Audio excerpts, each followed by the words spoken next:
আসসালামু আলাইকুম ওয়া রাহমাতুল্লাহি ওয়া বারাকাতুহু। ইন্নাল হামদুলিল্লাহি ওয়াহদা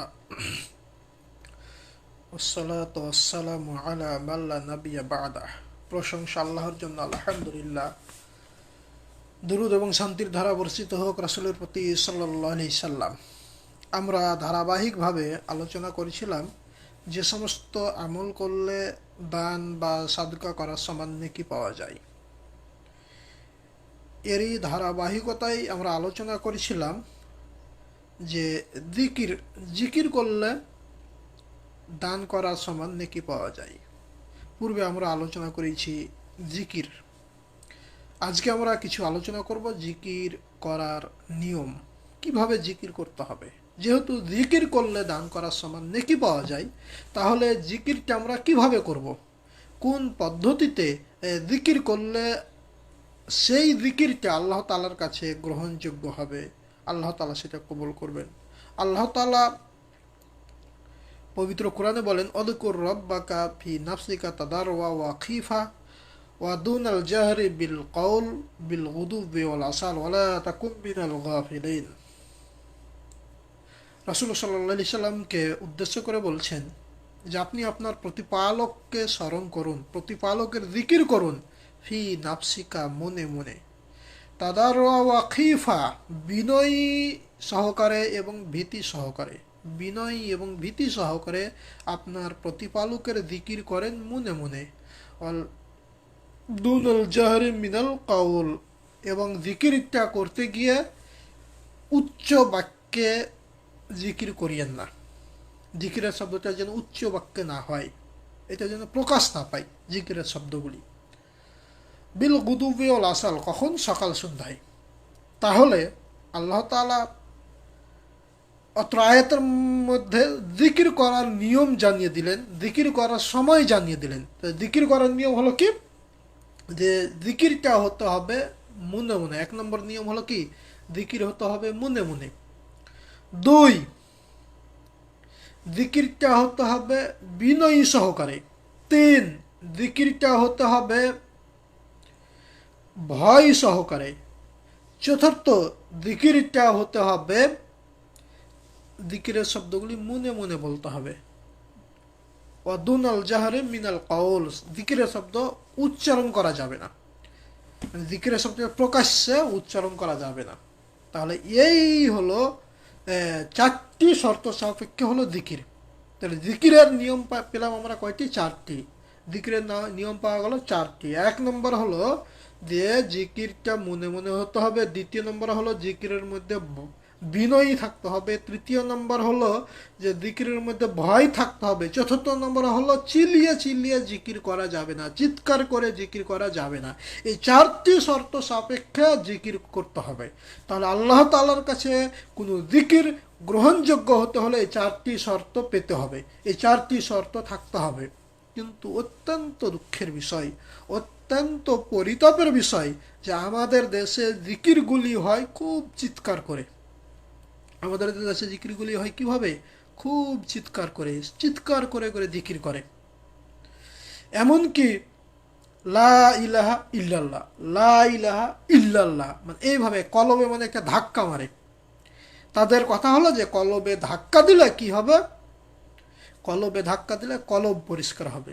এই জন্য তারা কি লা ইলাহা ইল্লাল্লাহ, লা ইলাহা ইল্লাল্লাহ, লা ইলাহা ইল্লাল্লাহ, এই যে এইভাবে একটা ধাক্কা দিয়ে দিয়ে তারা জিকির করে।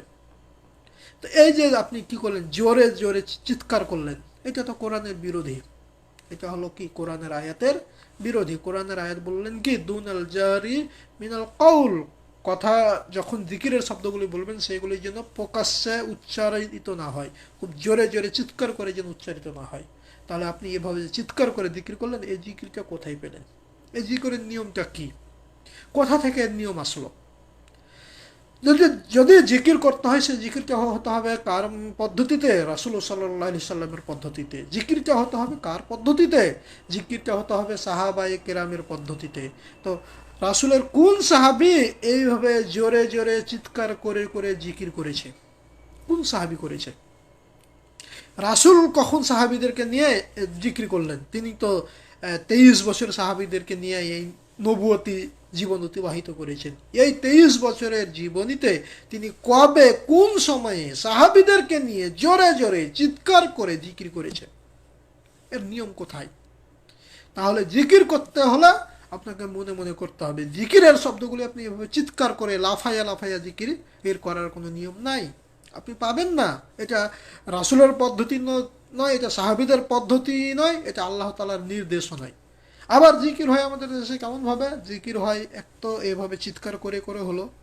দ্বিতীয় নম্বর হলো জিকিরের যে ভ্রান্ত একটা পদ্ধতি, সেটা হলো কি লাফালাফি করা। জিকির করতে করতে লাফাচ্ছে, জিকির করতে করতে ওই বাসে উঠে যাচ্ছে, জিকির করতে করতে করতে গাছে উঠে যাচ্ছে, জিকির করতে করতে মঞ্চে উঠে যাচ্ছে, লাফালাফি মানে লাফালাফি একটা নাট্যমঞ্চের মতো একটা অবস্থা। তো এই এই জিকিরটা কোথায় আসলো? এই লাফালাফি নিয়মটা কোথায় আসলো? কিভাবে হলো এই লাফালাফি নিয়মটা? আমরা যে লাফালাফি করে জিকির করি, বাসে উঠে যাই, এই লাফাইতে লাফাইতে লাফাইতে লাফাইতে আমরা কোথায় চলে যাই? মঞ্চে চলে যাই। এই জিকিরের নিয়মটা কোথায় আসলো? আপনাকে এভাবে যে জিকির করতে হবে নিয়মটা কি, কোথা থেকে পেলেন? কোরআন তো এটা বলে না, রাসূল সাল্লাল্লাহু আলাইহি সাল্লামের সুন্নাহ তো এটা বলে না। রাসূল সাল্লাল্লাহু আলাইহি সাল্লামের সুন্নাহকে বাদ দিয়ে, কোরআনের নির্দেশকে বাদ দিয়ে আপনি এভাবে জিকির করে নেকি পাবেন মনে করছেন? কোশ্চিন কালে আপনি এভাবে জিকির করে নেকি পাবেন না, কারণ এটা ভুল পদ্ধতি। আপনাকে জিকির করতে হলে আল্লাহ তাআলার পদ্ধতি অনুযায়ী জিকির করতে হবে। আপনাকে জিকির করতে হলে রাসূল সাল্লাল্লাহু আলাইহি সাল্লামের পদ্ধতি অনুযায়ী জিকির করতে হবে। রাসূল সাল্লাল্লাহু আলাইহি সাল্লামকে বাদ দিয়ে, আল্লাহ তাআলার পদ্ধতিকে বাদ দিয়ে, সাহাবা ইকরামের পদ্ধতিকে বাদ দিয়ে, সালফে সালেহিনের পদ্ধতিকে বাদ দিয়ে নিজের মন মতো পদ্ধতিতে আপনি জিকির করবেন, আর সেই জিকিরটা আল্লাহ তাআলা কবুল করবেন? জি না, কোশ্চিন কালে হবে না, এটা জিকির কবুল করবেন না। আবার আমাদের দেশে কি হয়? জিকির করতে করতে জ্ঞান হারা হয়ে পড়ে, অজ্ঞান হয়ে যায়। তখন তার কাপড় ঠিক থাকে না, মানে কোথাকার কাপড় কোথায় যায় সে নিজেও জানতে পারে না। এই লাফাইতে লাফাইতে লাফাইতে লাফাইতে চিৎকার করতে করতে মানুষের উপর হুড়মুড়ি খেয়ে পড়ে যায়। এই যে আপনি অজ্ঞান হয়ে গেলেন, তো অজ্ঞান হয়ে গেলে কি কোনো ইবাদত চলে? পৃথিবীতে কি কোনো ইবাদত রয়েছে যে অজ্ঞান হয়ে যায় তার উপর? অজ্ঞান যখন কোন মানুষ হয়ে যায়, কোনো মানুষের যখন জ্ঞান হারিয়ে যায়, তখন ওই মানুষের ওপর কোনো ইবাদত আছে? ওই মানুষের ইবাদত কোনো গ্রহণযোগ্য হয়? ও, ইবাদত হয় না, ইবাদত গৃহীত হয় না, ইবাদত তুই তার উপর নাই। আপনি সলাৎ, সবচেয়ে দামি ইবাদত হলো সলাৎ। সলাৎ সর্ব অবস্থা আদায় করতে হয়। তবে যদি আপনি কি জ্ঞান হারিয়ে যায় আপনার, তাহলে সলাৎ ওই সময় মাপ, ওই সময়ের সলাৎ আপনি আর আদায় করতে হবে না, কারণ সে সময় আপনার জ্ঞানই ছিল না। তা আপনি জিকির করতে করতে যে হয়ে গেলেন, ওই যে জ্ঞান হারা হয়ে পড়ে গেলেন, মানুষের উপর মঞ্চে গিয়ে আছার খেয়ে পড়লেন, তাহলে আপনার জিকির কিভাবে হলো? এই জিকির যে একটা ইবাদত, এই ইবাদতটা কিভাবে হলো? অতএব এটাও একটা ভুল পদ্ধতি। আবার জিকির করতে করতে কি হয়ে যায়? পাগল হয়ে যায়। মানে জিকিরের করতে করতে সে পাগল হয়ে যায়, তার আর কোনো জ্ঞান থাকে না। সে কোথায় থাকে, কি করে, কিভাবে কি করে, সে নিজেও জানে না। তো এটা তো নিয়ম না, এটা তো নিয়ম না, এটা নিয়মের বিপরীত কাজ, এটা নিয়মের পরিপন্থী কাজ। এটা রাসূলের নিয়ম না, এটা কোরআনের নিয়ম না, এটা শরীয়তের নিয়ম না। আপনি শরীয়তের নিয়মকে জবাই করে দিয়ে, শরীয়তের নিয়মকে আপনি কচুকাচা করে আপনি জিকির করলেন, আর সেই জিকিরে আপনি নেকি পাবেন, সেই জিকিরটা আল্লাহ তাআলার কাছে গ্রহণযোগ্য হবে, আপনি এটা ভাবলেন কি করে? এজন্য এই জিকির আল্লাহ তাআলার কাছে গ্রহণযোগ্য হবে না, এইভাবে জিকির করে গ্রহণযোগ্য হবে না। তাহলে জিকির করা অবস্থায় কি করা যাবে না? লাফালাফি করা যাবে না। জিকির করা অবস্থায় কি করা যাবে না? কোনো বাসে ওঠা যাবে না। জিকির করা অবস্থায় কি করা যাবে না? কোনো গাছে উঠানো যাবে না। জিকির করার অবস্থায় কি করা যাবে না? লাফাতে লাফাতে মঞ্চে যাওয়া যাবে না। জিকির করা অবস্থায় কি করা যাবে না? লাফাতে লাফাতে মানুষের ওপর হুড়মুড়ি খেয়ে পড়ে যাওয়া যাবে না। বরং জিকিরটা হতে হবে আপনার সজ্ঞানে, স্বশক্তিতে আপনাকে জিকির হতে হবে, এবং জিকিরটা হতে হবে আপনার বিনয়ী সহকারে, জিকিরটা হতে হবে আপনার গোপনে, জিকিরটা হতে হবে ভয়ভীতি সহকারে, আর জিকিরের শব্দগুলিকে চিৎকার করে উচ্চারণ করা যাবে না। অতএব আমরা যারা এই ভ্রান্ত পদ্ধতিতে জিকির করছি, মানে আপনি যেমনভাবে জিকির করছেন যেন আপনাকে দেখলে মনে হয় আপনি পাগল, মানে এটা আপনি বুঝাতে চান যে আমি আল্লাহ তাআলার প্রেমে পাগল হয়ে গেছি, আমি রাসূলের সুন্নাহকে পালন করতে গিয়ে পাগল হয়ে গেছি। কিন্তু আপনি তো এটা জানেন না যে পাগলের উপর কোনো বিধান নাই। আপনি কিন্তু আরেকটা জিনিস ভুলে গেছেন, শরীয়তের আরেকটি বিধান হলো যে কি, পাগলের ওপর কোনো বিধান নাই। তিন ব্যক্তির ওপর থেকে কি আল্লাহ তাআলার বিধান উঠে গেছে, কলম উঠে গেছে, তার কোনো নেকি পাপ লেখা হবে না। তার মধ্যে একটা হলো মাজনুন, পাগল। তো আপনি জিকির করতে করতে যে পাগলের ঢংটা করলেন, যে পাগলের নিয়মটা আপনি করলেন, যে পাগলের পদ্ধতি অবলম্বন করলেন, আপনি নিজেকে পাগল প্রমাণিত করতে চাইলেন, তা আপনার তো আপনার উপর থেকে তো শরীয়তের বিধান উঠে গেছে। আপনার নেকিও লেখা হবে না, পাপও লেখা হবে না, যদি যদি আপনি কি হয়ে যান, পাগল হয়ে যান। অতএব এইভাবে এই পদ্ধতিতে জিকির করে আপনি আল্লাহ তাআলাকে খুশি করতে পারবেন না, নেকি অর্জন করতে পারবেন না। কারণ এটা আল্লাহ তাআলার নির্দেশ নয়, এটা সাহাবীদের কর্ম নয়, এটা রাসূলেরও নির্দেশ নয়। রাসূল জীবনেও এভাবে জিকির করেননি, তিনি করতেও বলেননি, কোনো সাহাবীরাও এভাবে কোনো জিকির করেনি। তাহলে আপনি কেন করবেন? আর এই জিকিরগুলি শুধু আমাদের দেশে দেখা যায়, আমাদের দেশে দেখা যায়। এগুলি তো আপনি আরব কান্ট্রির কোনো দেশে পাবেন না, তারা এইভাবে জিকির করে না, এটা নিয়মের পরিপন্থী। অতএব আমরা রাসূল সাল্লাল্লাহু আলাইহি সাল্লামের পদ্ধতিতে আল্লাহ তাআলার নির্দেশ অনুযায়ী জিকির করি। তাহলে আমরা জানতে পারলাম যে কি জিকির করতে হবে কিভাবে। এক, মনে মনে। দুই, বিনয়ী সহকারে। তিন, ভয়ভীতি সহকারে। চার, জিকিরের শব্দগুলিকে চিৎকার করে উচ্চারণ করা যাবে না।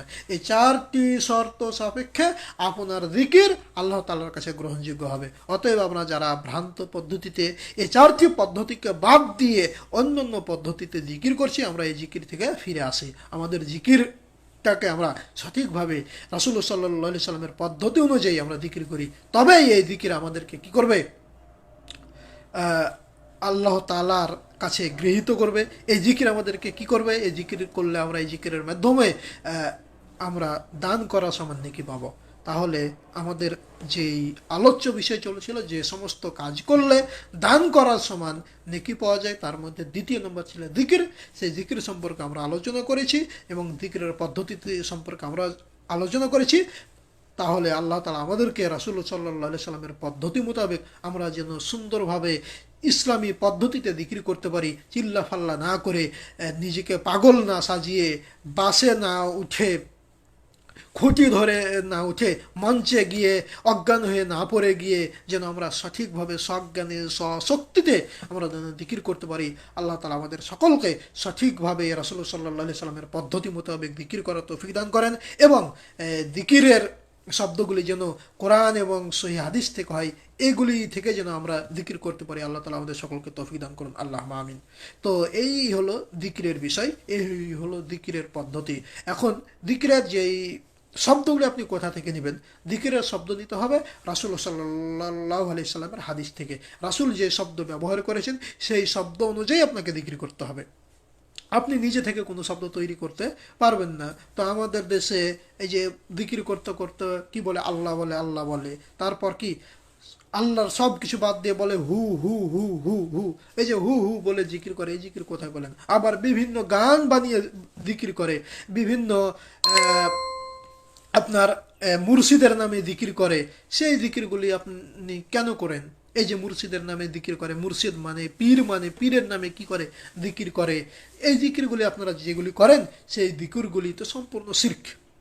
এইভাবে জিকির করলে তো এটা সম্পূর্ণ কি হবে, শিরক হবে। তো আপনি সম্পূর্ণ শিরকযুক্ত জিকির কেন করলেন?